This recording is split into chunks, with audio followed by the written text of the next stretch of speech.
Hi, I want to thank you all for being here. My name is Frank Deal, and I spoke to both Buddha and Nicole before. I'm trying to phrase my question right. Two people get arrested for something.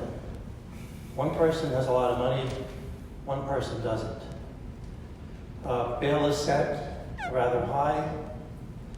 The rich person can afford to put up the money, which you will get back.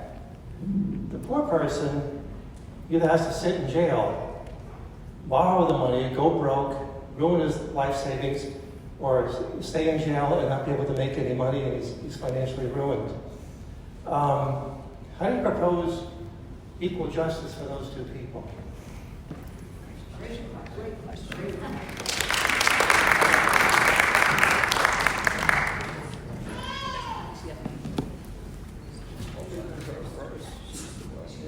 He answered first. It's right. She goes first. Well, either one of you. Yeah, it's Nicole's turn. I'm happy to answer. I'm following rules. I'm all about following rules. Thank you for the question.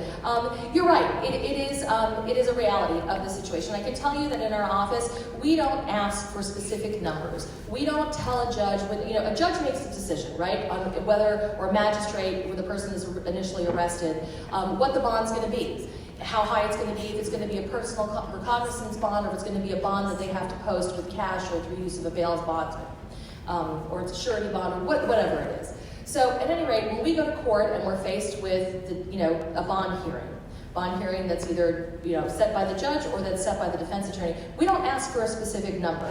The decision process for the Commonwealth's Attorney's Office as to what we recommend is we recommend either the person be held or that they be released on some whatever the court decides is a reasonable bond. We usually ask for pretrial services so that there's some control of the court over that person, that they do drug counseling or that they be tested for drugs or substance abuse or whatever. It's about public safety. It's about safety to the community, and it's about does this person present a flight risk? That's it, plain and simple. Again, to go back to this Castillo case, I couldn't agree with you more. Mr. Castillo was charged with the murder of his wife. He was given a bond over our strenuous objection.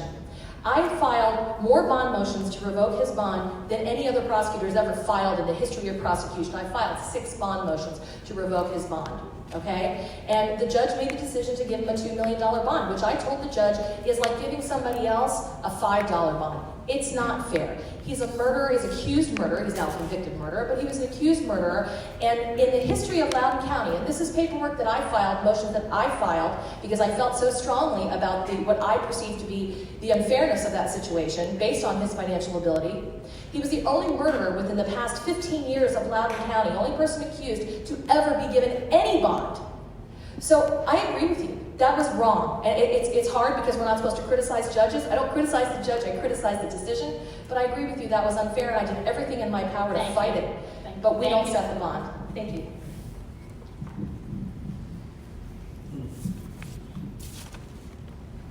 This is the difference between people who work in the court system and then when you come into a crowd like this where you hear what they want you to hear.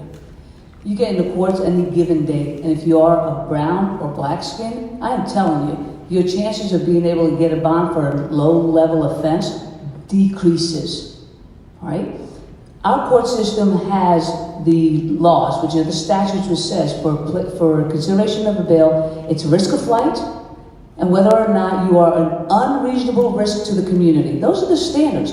If the courts apply these standards, actually across the board fairly, a lot more people would not be held in pretrial detention for nonviolent offenses.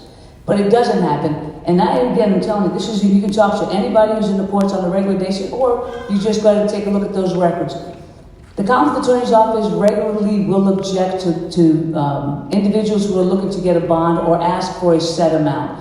Now, in Loudoun County, everybody's so hung up on this idea that we're all affluent, we're the richest county in the nation and all that. Yeah, that might be the case, but that's not everybody's circumstance.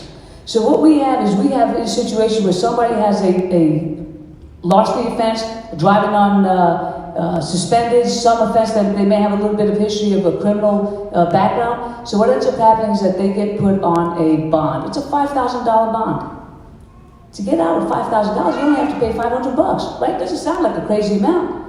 unless it's coming out of your budget, and that $500 is going to your rent, your mortgage, your car note, or maybe the food on the table for your kids. That $500 can throw you off considerably, and what ends up happening? These individuals have to stay in jail. And then the conversation comes in as to, well, how can I get out? Well, you can plead guilty and you can be released for time served. Or you sit there and you stand on your wanting to have a trial and you lose your job, you lose your livelihood. So when we start talking about how to make this fair, we have to stick to what the statute is. Is this person an unreasonable risk to our community? And are they a risk of flight? When we don't end up following those rules and we put in our own biases, then that's when the system does not work for the person who doesn't have the financial ability and the affluence to be able to get out on time. And that's what we're going to need to change, because I'm telling you, we have too many people. I think the statistics are like 65% of people who are incarcerated are on pre-trial. That means they haven't even been convicted. How is that right?